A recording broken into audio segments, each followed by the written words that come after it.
which I have here, from Denbury Resources, EOR operator located in Texas, quote, the proposed NSPS rule will foreclose, not encourage, I'll repeat, will foreclose, not encourage the use of CO2 captured by emission sources in EOR operations, end quote. Mr. Chairman, I would like to submit this white paper into the record.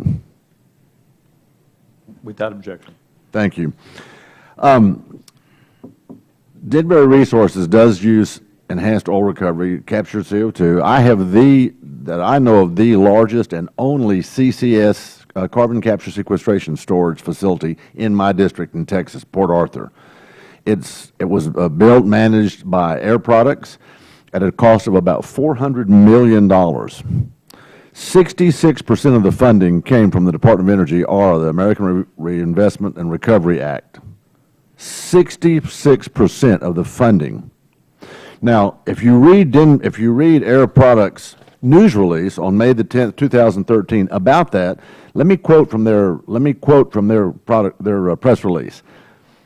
This unprecedented achievement comes by way of an Air Products innovative technology, is the first of its kind operating at such a large scale, and here's the key phrase, and has not been accomplished anywhere else in the United States.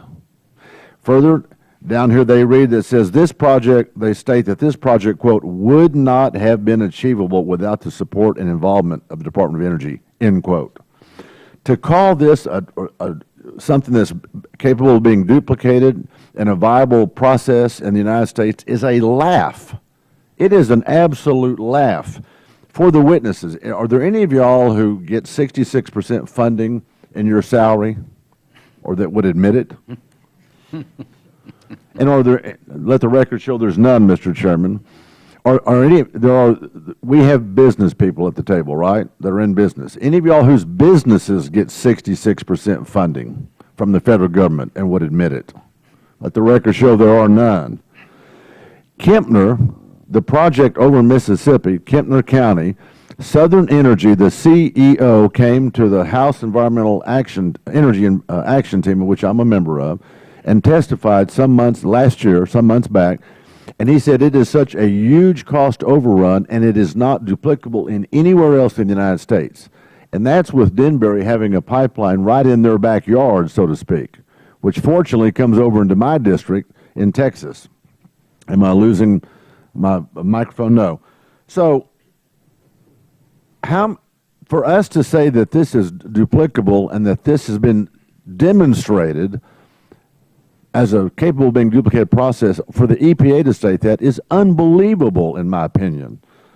The price. So we've seen from testimony today, the prices for energy, Mr. Miller, for your customers, those that, as what Chairman Lummis said, demonstrably at the lowest economic rung, will negatively impact those customers. You agree with that?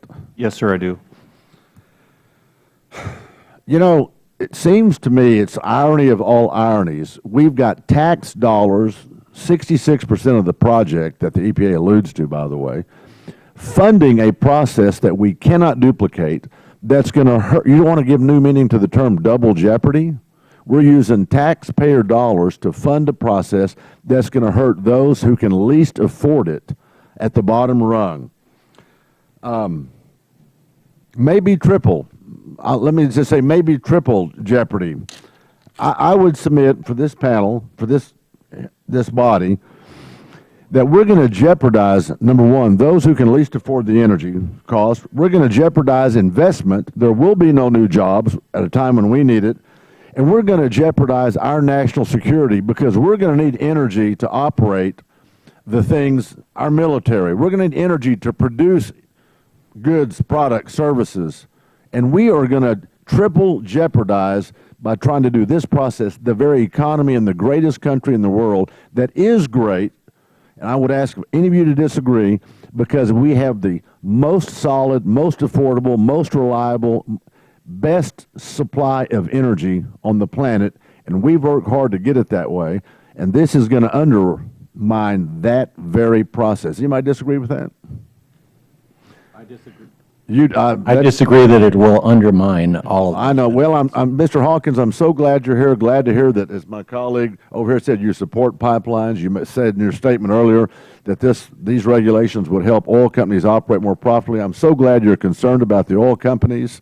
That's just something that is very admirable on your part. And Mr. Chairman, I've gone over my time, so I yield back what I don't have. Thank you, Mr. Thank you. Weber. Mr. Bridenstine.